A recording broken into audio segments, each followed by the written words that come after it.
Aid cuts are beginning to be felt in poor nations from Africa to the Asia Pacific, with dozens of projects being cancelled.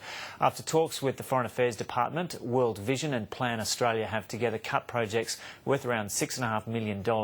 They include African education and child protection schemes, but also extend to Lebanon and into the Pacific. Dave Husy is the Director of Programs at Plan International Australia, and he joins me now from Melbourne. Dave Husy, welcome. By how much has your budget been cut? Morning, Joe. We've had to make $3 million to our project portfolio, and that's as a result of 2 years of successive cuts.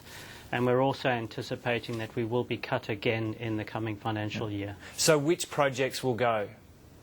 Well, we've got 4 going this year immediately, and we've had to cut back on another 9. So examples of that are, we have an early childhood project in Ethiopia, which services very young children and supports their parents and schools to create an education and protection environment for them.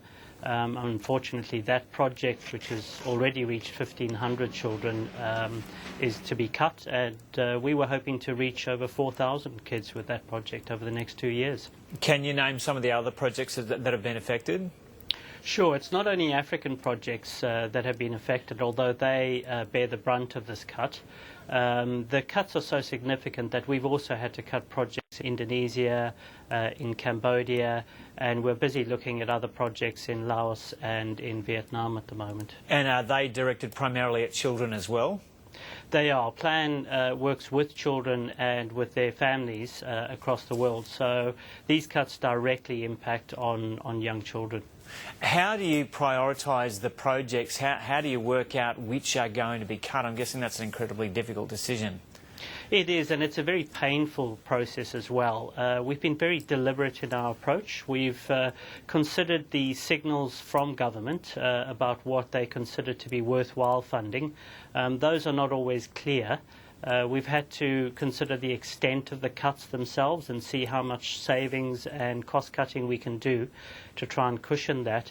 And then we've had to look at the projects themselves, what the impact is on children and their families. But also we have agreements in place with local governments and partners in these countries around these projects. We have to consider what the consequences are for the reputation of Plan and for Australian aid. Yeah, and what about the reputation of Australia? How do you think this does reflect on Australia internationally? It reflects very poorly, I would say. Most of our partners are very disappointed with the kind of decisions that have been made, really on 2 bases, I would say. One is we are a wealthy nation, and it's almost inconceivable to them that we're cutting to the extent that we do. And the other basis is it's really unprecedented that a donor like Australia would cut projects midstream, for instance. So it's a very difficult process, and our reputation is taking a bit of a hammering. What about the argument that Australia is facing its own significant budgetary problems? I think it's fair to say we have our own problems, but I think it's also fair to say we are a wealthy country. We can deal with our domestic challenges as well as maintaining our global commitments. Okay, Dave Husy, thanks for talking to us this morning from Melbourne. Thanks, Joe.